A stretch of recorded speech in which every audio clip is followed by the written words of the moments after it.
아멘. 아멘. 오늘 사도행전 26장 24절에서 32절까지 말씀 가지고 바울아 내가 미쳤도다. 바울아 내가 미쳤도다 하는 제목으로 말씀 나누도록 하겠습니다.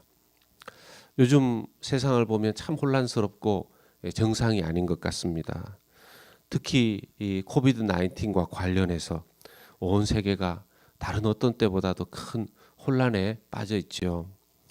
경제적으로나 사회적으로 또 종교적으로도 모든 분야에서 그러한 혼란이 우리의 피부에 와닿습니다. 지금의 이슈는 어떻게 해서든지 이 팬데믹의 상황을 잘 벗어나 보자 하는 것이 전 세계 사람들의 화두인 것을 볼 수 있습니다. 소극적으로는 누구나 잘 버텨야 한다. 정말 잘 버텨야 한다. 이런 말들을 많이 하고 또 생각하고 있고요.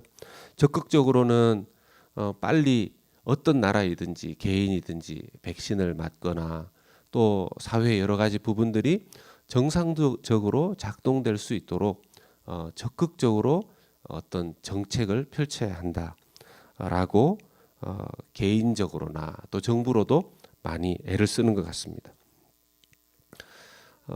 이런 여러 가지 혼란과 대처들을 볼 때 사회뿐만 아니라 저희들처럼 교회, 크리스찬들도 혼란스러운 것은 마찬가지입니다. 특히 교회, 교계 중에서도 선교 현장은 더 많이 혼란을 겪고 있는 것처럼 보입니다. 월요일에 저는 교단의 노회에 참석하기 위해서 새벽 일찍 몇 분의 목사님들 또 장로님들과 함께 휴스턴으로 떠났습니다. 그때 마침 함께 가시던 분들 중에 선교지에 계시다가 이 코비드 19 때문에 잠시 어쩔 수 없이 귀국해서 돌아와 계신 선교사님과 동행을 하게 되었습니다. 이분이 연세가 좀 있으신 분이십니다. 한 교회를 개척해서 어느 정도 그 교회가 규모를 갖추고 교회가 잘 성장하게 한 이후에 리타이어를 하신 것이죠. 은혜롭게 리타이어를 하시고 원로가 되신 분이신데 그 해당 선교지에서 선교를 담당하시는 분의 연락이 와서 기도하시는 가운데 응하시기로 하셨고 그 선교지에 가서 선교를 하시다가 이 코비드 19이 터지는 바람에 잠시 이곳에 귀국해서 계시는 중에 있으셨습니다. 그분의 얼굴을 보면 검게 그을러 있었습니다. 마치 한여름 뙤약볕 아래에서 열심히 농사를 지으면 얼굴에 아무리 선블락을 하여도 검게 그을릴 수밖에 없을 정도로 또 한여름에 바깥에 나가서 뭐 도로를 깔거나 공사 현장이나 이런 곳에 계속 있으면 생길 법한 그런 피부의 톤을 볼 수 있었습니다. 그리고 그분은 곧 다시 선교 현장으로 나갈 것을 기다리고 계셨습니다. 안정적으로 또 교회 사역을 마치고 미국의 시민권을 가지고 리타이어 하셔서 나라에서 또 주는 연금을 받아가면서 또 자기의 사역과 사명을 어느 정도 마무리하고 쉬실 수 있는 그 나이에 왜 선교지에 가서 그렇게 검게 그을린 모습으로 또다시 코비드 19이 조금이라도 줄어들면 선교지에 다시 나가려고 하는 그런 마음을 가지고 살아가실까 하는 생각을 잠시 해보게 됐습니다. 오히려 여기에 있는 이 시간들을 좀 지루해하는 듯이 보였습니다.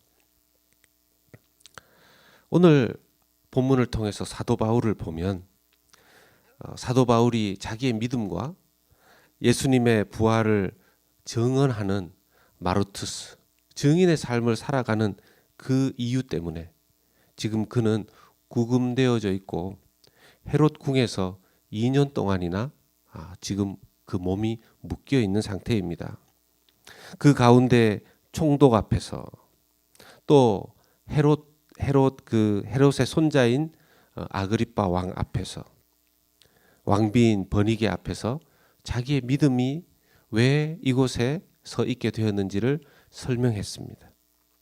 그 바울의 자기의 변호를 듣고 있던 총독 베스도가 바울을 향해서 했던 말이 오늘 말씀의 제목이었습니다.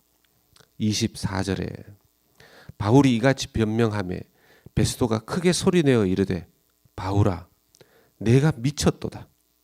너의 많은 학문이 너를 미치게 한다. 너 미쳤구나. 네가 제정신이 아니고서야 어떻게 그런 삶을 그런 이야기를 할 수가 있느냐라고 말한 것이죠. 분명히 총독 앞에서 또 아그리빠 왕 앞에서 왕비 버니게 앞에서 또 높은 사람들 앞에서의 바울의 모습은 도무지 이해할 수 없는 정상의 사람으로 보이지 않는 바울의 삶이었을 것입니다. 바울은 거기에 대해서 이렇게 대답하죠. 25절에 바울이 이르되 베스도 각하여 내가 미친 것이 아닙니다.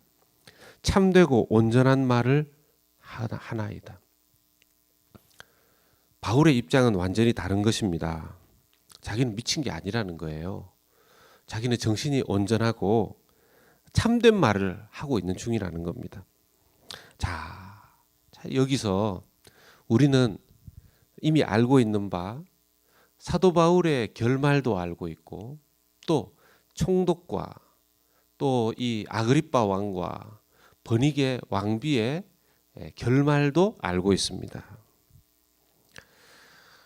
사도 바울은 비록 이제 로마 제국의 중심부를 향해서 걸어갔고 로마 군사들의 이 보호를 받으면서 갔죠.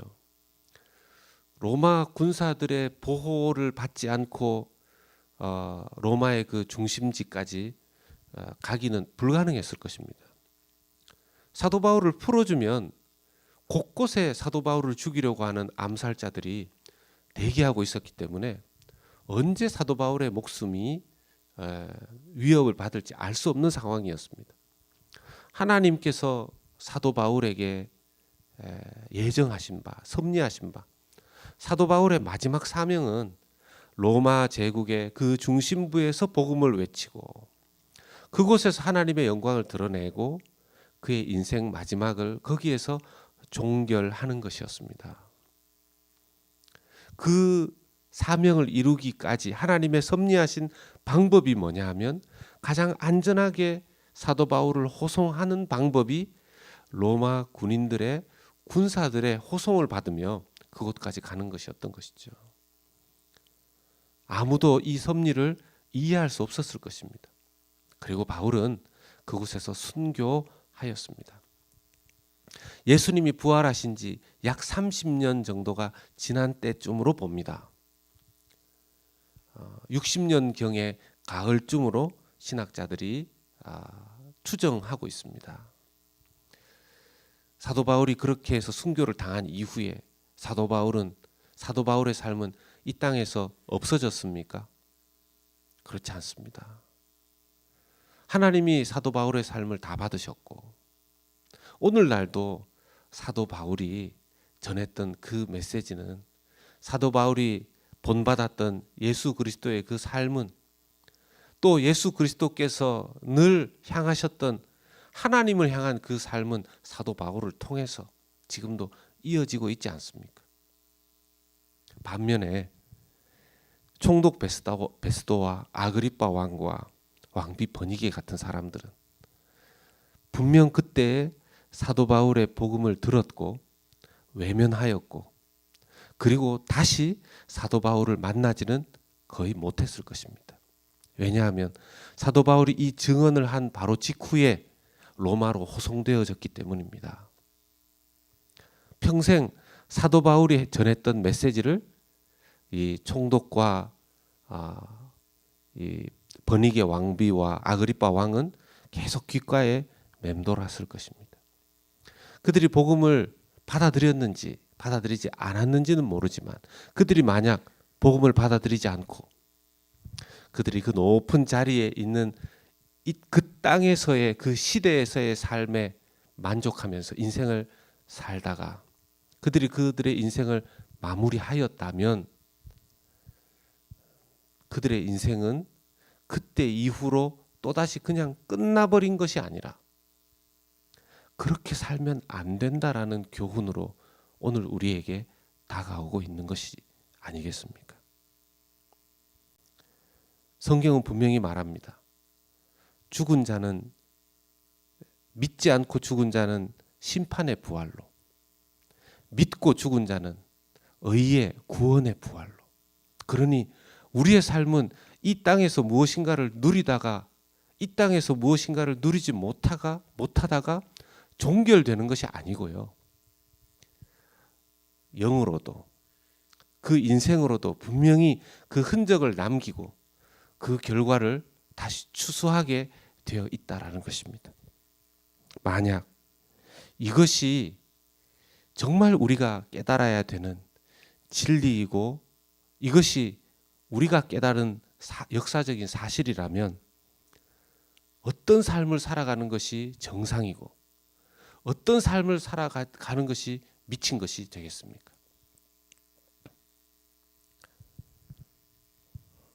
사도 바울을 볼 때 그들의 삶이 그들의 눈에서는 미쳤다 할지 모르겠지만 복음을 아는 자들, 복음을 믿는 자들은 오히려 사도 바울과 같이 사는 것이 정상이고 오히려 이 땅에서 모든 것을 누리기 위해서 거기에 휩쓸려서 사는 자들의 그 삶이 믿음의 눈으로 보았을 때는 나중에 결말이 어떻게 될지 그렇게 일러 주었음에도 불구하고 알지 못하고 살아가는 그 삶이 진정 정신이 없는 정말 무엇인가를 제대로 알지 못하는 제대로 깨닫지 못한 안타까운 삶이라는 것을 우리가 기억해야 할 것입니다. 오늘의 말씀을 마무리하고자 합니다. 우리는 누구의 본을 따르기를 원해야 할까요? 오늘날의 수많은 사람들은 총독과 같은 지위에 오른다라면 또 당시에 분봉왕이었던 아그리빠 왕이나 수단과 방법과 윤리를 다 떠나서 그 왕비 버니게처럼 근친이라도 또 자기의 숙부라도 상관없이 그런 삶을 살아서라도 안정된 삶을 사는 것이 그들의 목표였던 그들의 인생이 되기만 한다면 상관없다는 그 인생이 오히려 미친 것이 아니겠습니까? 반대로 미쳤다라는 말, 유별나다라는 말을 우리가 세상에서 들을지언정 진리를 진리로 온전히 믿는다면 예수 그리스도를 우리가 온전히 믿고 살아간다면 세상이 우리를 향해서 무엇이라고 말하든지 간에 예수 그리스도의 증인으로 마르투스로 이 땅의 삶을 살아가는 것이 하나님 우리에게 주신 진정한 복이요 은혜의 삶이 되는 줄로 믿습니다. 오늘 하루도 주님의 증인으로 마르투스로 또 이 땅에서 세상의 가치 기준과 또 그 관점의 삶을 살아가는 것이 아니라 주님께서 우리에게 주신 믿음의 눈이 열려져서 그 삶을 온전히 살아가는 저와 여러분들 다 되실 수 있기를 예수 그리스도 이름으로 축복합니다.